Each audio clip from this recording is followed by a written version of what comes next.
said to me, "It is remarkable how connected I feel to the two people who were in my triad in such a 21 minutes, right? And that is the work we do. That's that level of connection that allows us to work with our clients, to raise awareness, to ask powerful questions they've been avoiding for a while, and to help them finally move. That is our work. No matter what audience, children, adolescents, leaders in organizations, it doesn't matter. So I'm so happy to be a part of this profession.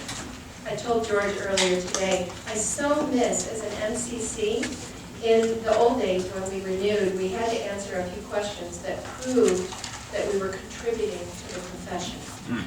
So the question was, what are you doing, what have you done in the last 3 years that demonstrates you have advanced the profession of coaching? I so miss that question, because every 3 years I had to reset myself. Am my feet still in the ground that called me into this profession in the first place?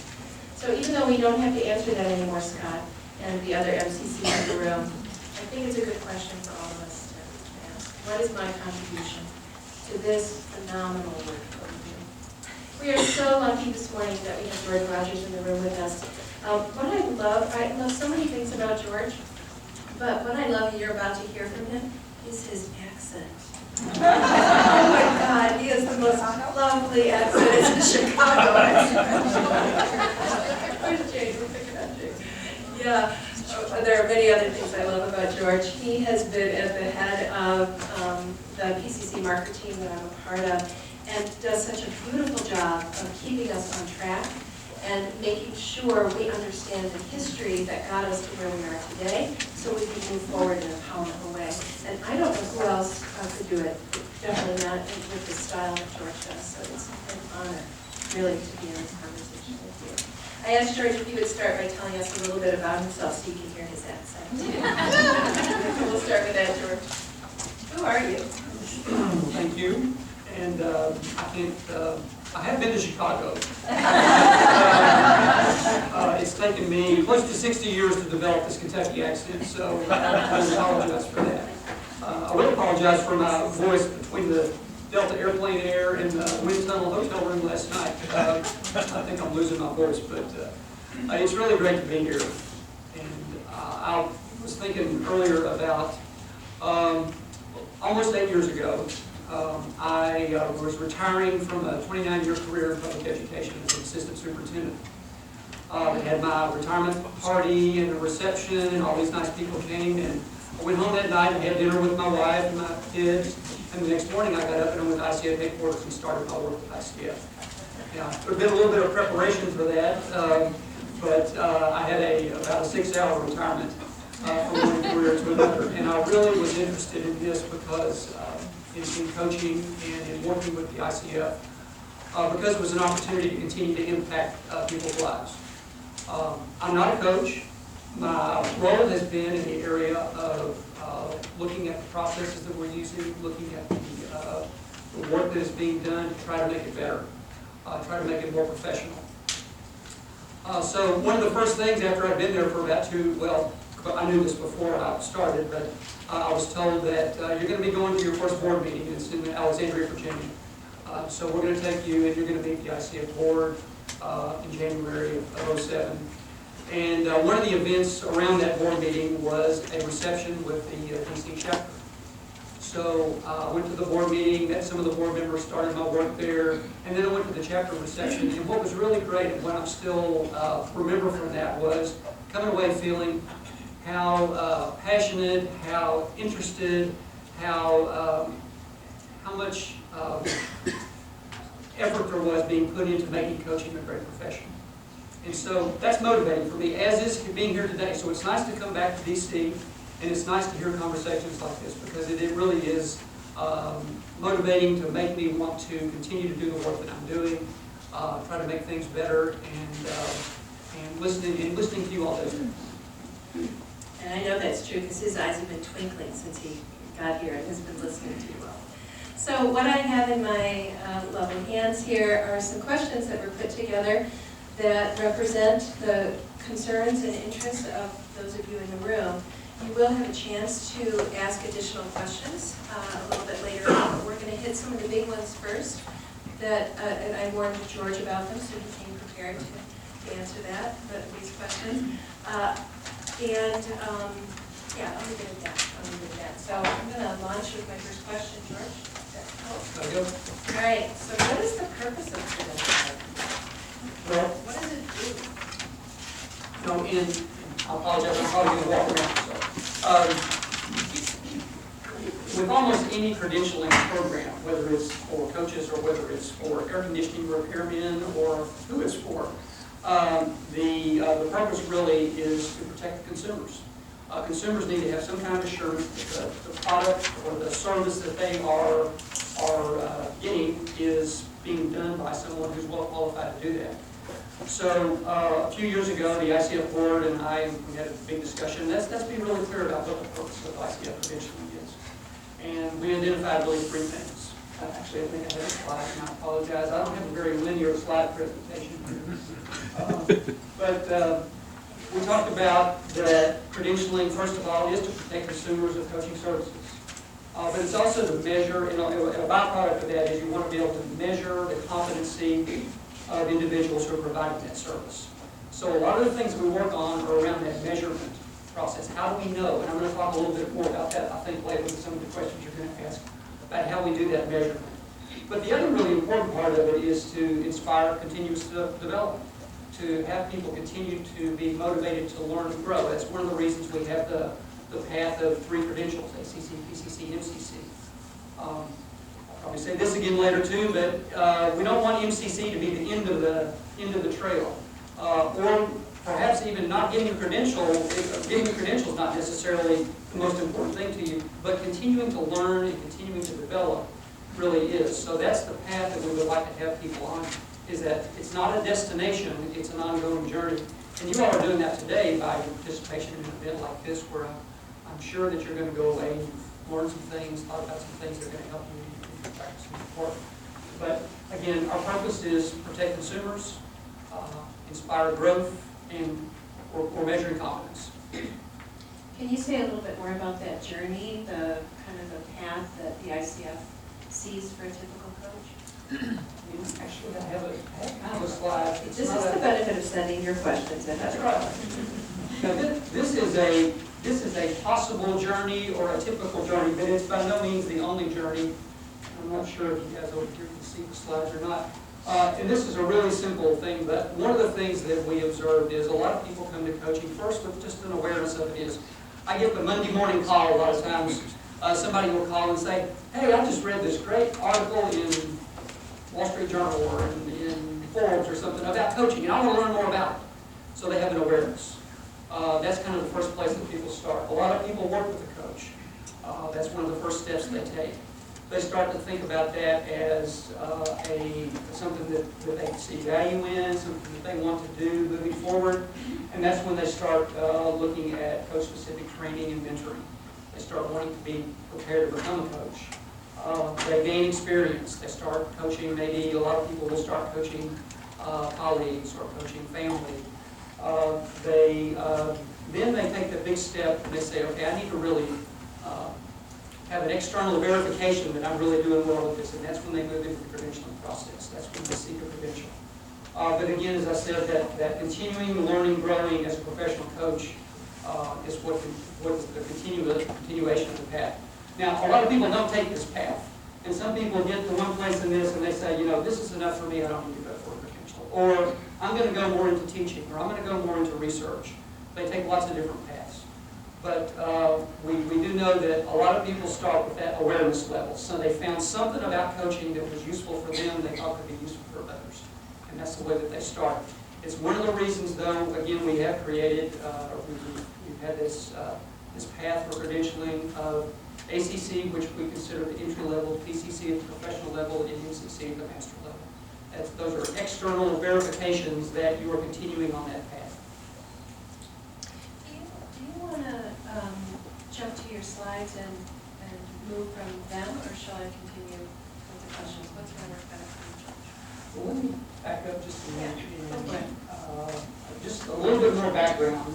And I know a lot of people in this room really know about ICF credentialing, but we've been operating this program for, before I got there, almost 20 years. Some people in the room here were there for that and been very involved in that. You all mentioned earlier about the group, how the core competencies were formed. And that was really part of the beginning of that, is a group of coaches got together and said, what is it that we do? And how do we put that into something that we can communicate to others? And that's where the core competencies came from. And a little bit later, I'll talk a little bit about the work we're doing to validate that, or the work we have done to validate that, and the work that we're continuing to do to make adjustments there.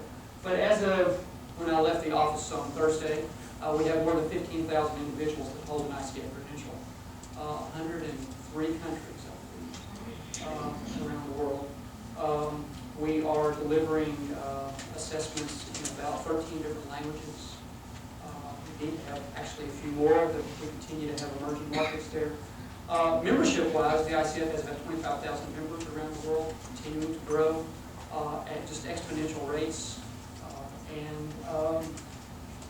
Again, this is just a kind of a statement I pulled off the website. You're continuing with, as a credential holder, you're demonstrating knowledge and skill, but also the commitment to professional standards and ethics. That's one of the most important things that you can tell your clients, is that as a credential holder or as a member of ICF, that you have ascribed to a code of ethics that guides the practice that you use. Keep going. We talked about the purpose. You all, I think, know we offer 3 levels of credential: associate, professional, and master. I don't have the numbers right in my head right now, but about 6,000 ACCs, 3,000 something. Anyway, totaling 15,000. I should put the numbers up there. It's one of the really interesting things is every time that I do one of these slides and I put numbers on it, as soon as I do it, it's already outdated. We have, when I first came to ICF, I think we had about 1,000 credential holders. We processed about, and I say processed, that means reviewing the applications, putting people through the assessment, about 400 a year. And now last year we processed over 2,000 applications. And sometimes we are working at a rate of 20 or 30 per day that we are reviewing and trying to move through the process. So I said to somebody earlier, every time, to Jody maybe, every time we feel like we're getting the level of service to where it needs to be, the volume increases. So we're always playing catch up, and it's just phenomenal. You know, you don't want to build the church for Easter Sunday, but at the same time, you've got to have enough capacity to serve everybody, and we're really trying hard to do that. Which now I'm rambling off on another topic here, so I'll talk here to reel me in. We're based, the headquarters are based in Lexington, Kentucky. Bourbon, basketball, racehorses. That's what we're known for. But also, we have a really great association management community there, just like here in D.C. And there at the headquarters, we have, I think, 23 individuals who are paid employees of ICF, working in the areas of standards, regulation, research, marketing, credentialing, accreditation, technology services, financial services, all those things that contribute to the work of the organization. We also have 6 individuals who are working in our regional service centers. We have a regional service center in Brussels, Belgium, in Moscow, in Kuala Lumpur, in Sydney, and in Rio, and then we have one in Lexington, which is the North American Regional Service Center Director. And those are on-the-ground staff members who are supporting members around the world. Again, we're trying to continue to ramp up the level of service that we can provide to make sure that we can support these programs, we can continue to do research, that we can continue to do marketing. And by the way, I left some marketing materials on the table out there that our team has developed. Please feel free to take all those with you because I don't want to pack them back home. That's what we're trying to do as a global office. Anything else in your slides that you wanted to share before I jump in? Just a few things about advantages of holding ICF credentials. Of course, you're in a community of 15,000 professionals. The learning that takes place within that community, the input that's provided by that community is really important to the future. I put really a good plug in there for the Code of Ethics. That's a really important part of the practice, is being involved with an organization like ICF. You are following the Code of Ethics. And then a couple of research pieces. And those are on some of the literature out there, but we learned from the 2012 ICF Global Coaching Study, higher than average annual income for coaches who hold an ICF credential. We also learned increased recommendations in client satisfaction. That's from our consumer awareness study. And overall, though, the thing is, more and more clients are asking for people to hold a credential. Companies are asking for people to hold a credential, an ICF credential. The U.S. Federal government, in a lot of their contracts, are asking for, I think it's thanks to a lot of you all here who, we didn't lobby for that, you all did, I think, that they're writing into their contracts that people who serve in coaching roles within government agencies hold an ICF, PCC, or hold an ICF credential. And we're seeing that spread really around the world, that it's becoming the standard for hiring a coach. It's not a requirement. There's not a regulation. Anybody can go out and print a business card and hang a shingle on their wall and start calling themselves a coach. It's probably one of the biggest threats to professional coaching is that anybody can do that. So it's one of the reasons that we continue to look at that, and we want to continue to raise the standards for training, for education, and for professional practice, so that people start to understand the difference between someone who's well prepared to do this and someone who's not.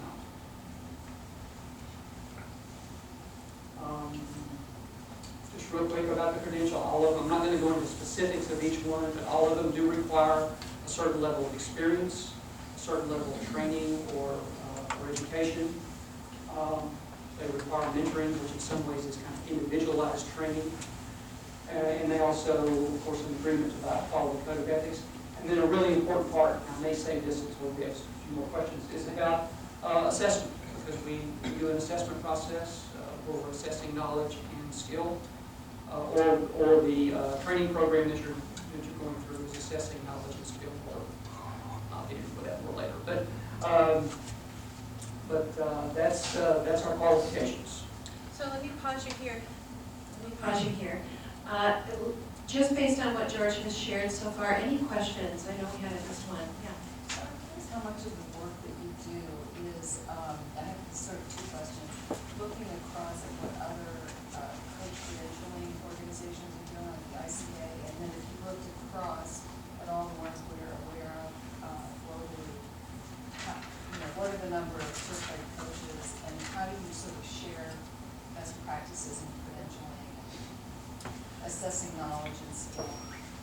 So the question was about how do we share with other coaching organizations around how they do credentialing, the numbers of credential holders they have, how do we kind of build together on that. And there is some work that goes on in that area. We definitely look at the competencies or the frameworks that other coaching organizations are using or have developed. It's interesting, sometimes we see that they pretty much just took the ICF ones and changed them a little bit.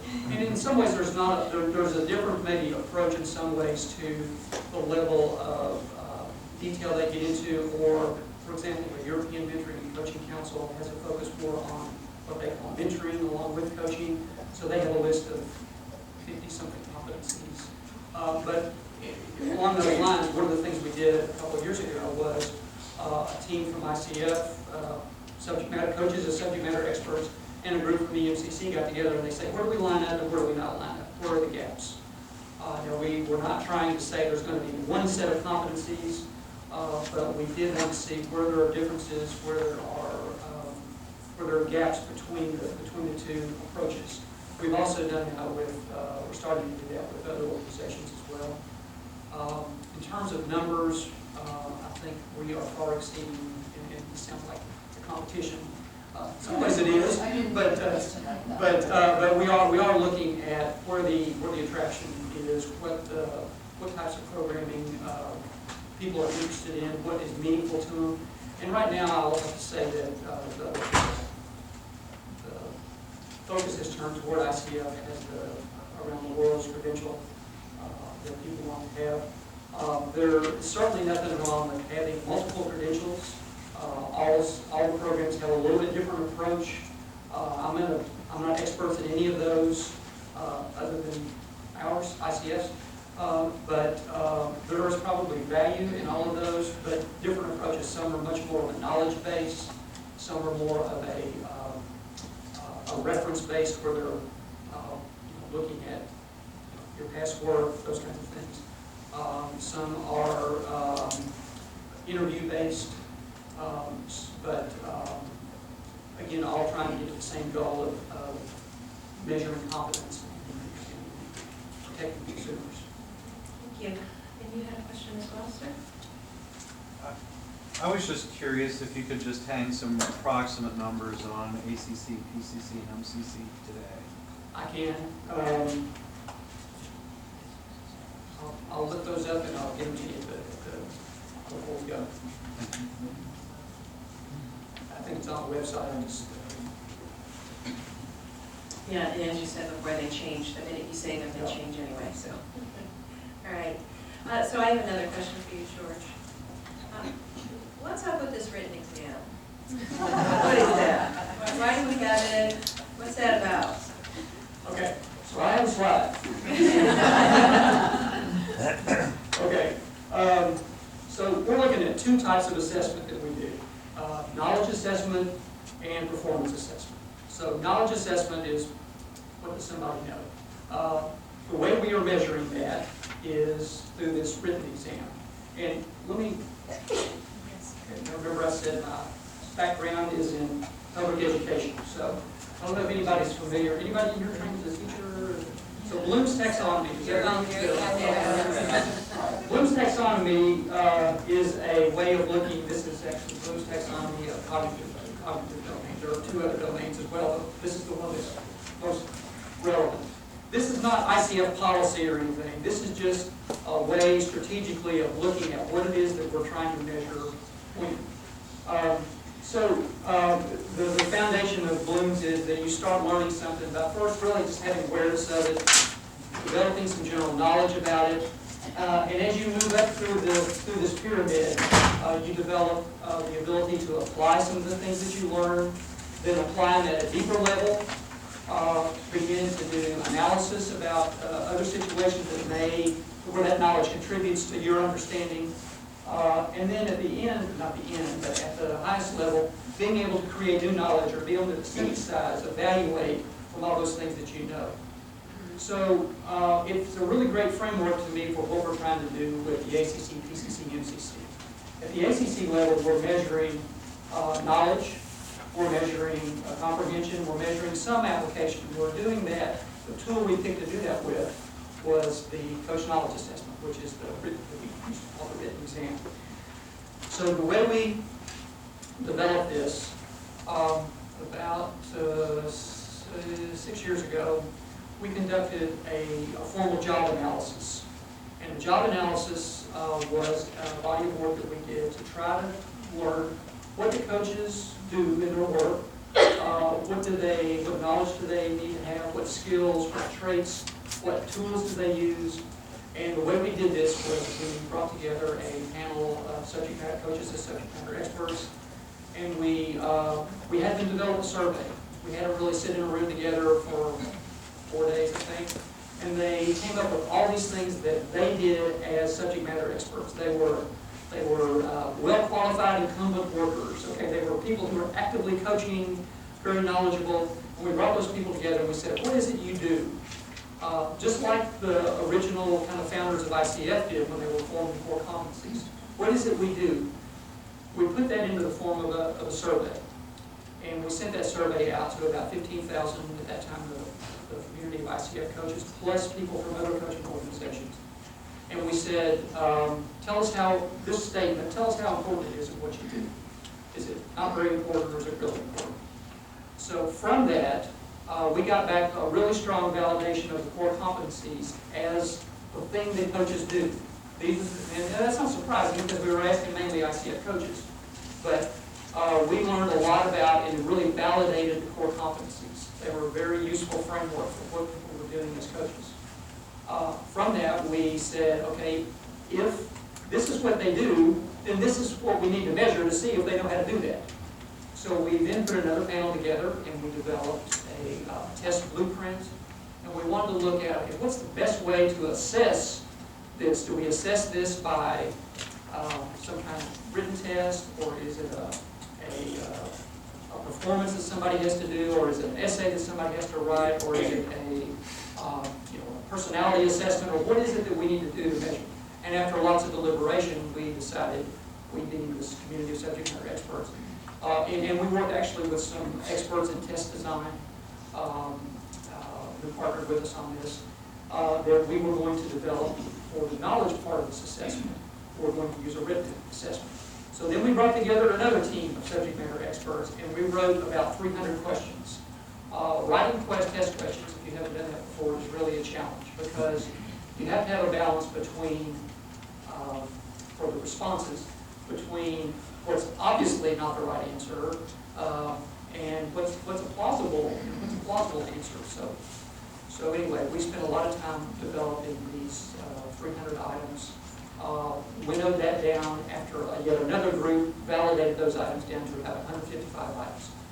So, long story short, we now have a course knowledge assessment in 13 different languages that is a 155-question multiple choice exam that is based on the ICF core competencies, code of ethics, and definition of coaching. We think it is foundational for everyone who holds a credential to have that knowledge. Therefore, we require that for the first time you enter into the credentialing system. So if you're entering as an ACC, you have to take it. You don't have to take it again when you go for PCC or MCC. If you're coming in as PCC, you have to take it. You don't have to take it again for MCC. So relief just hit the ground. We do think it is really valuable, and so far we've had about probably about 2,000 exposures for time that test has been taken. We're seeing really good success rate for people who have been through an ICF, ACSTH, or ACPP program. The places where people are struggling with it is when they have cobbled together coach training from a lot of different places, maybe didn't have a systematic program, where they did their coach training like 10 years ago, and they've been developing their client hours, but they haven't really stayed current in the competencies. They've developed a coaching practice that works for them, but it may not be in line with the competencies. We're continuing to evaluate this exam. Right now, 155 questions is probably too much. It's a 3-hour window that you have to take that test. It's almost an endurance contest. So one of the things we're doing is we're doing an item analysis. We're looking at each item on the test and seeing if one is really too difficult, nobody gets it right, then it's a bad question. If it's one that everybody gets right, then it doesn't tell us anything. So we're looking at the items on the test, and we're trying to make sure that they are good predictors of someone's ability to notice these things. One other thing I'll say about that while I'm talking about it is the next step is going to be to do new item writing, because we want to continue to refresh these items, retire some items, bring new items in. The fact that we deliver this test through the internet, you're at your own home or your own office, is a little bit of a security issue, because there are some places in the world where it's seen as very accepted to help your partner, help your partner be successful in that test. So it's really important for us to continue to refresh the items. Trying to say that in a very non-judgmental way. So George, I'm going to jump in here. Anything you want to say about the other testing? So that's the written exam. What about the recording? And I know there's a question over here. Let's jump to this, and then Carol, I'll come back over to you. So anything you want to say about the recording? Okay, so as I said, we're trying to assess knowledge at that lower level of blooms. At the higher level, we're trying to actually assess application of that knowledge, performance. It's one of the things, probably the biggest thing that differentiates the ICF credentialing program from every other coaching credentialing program, or almost every other credentialing is that we are trying to do this knowledge assessment. Doing performance events is some people call it the oral exam, some people call it performance test, but this event is one of the most difficult things logistically to deliver. It's one of probably the most subjective things that we do. But it's really important to take a summative view of whether someone can actually do the work, can actually deliver a coaching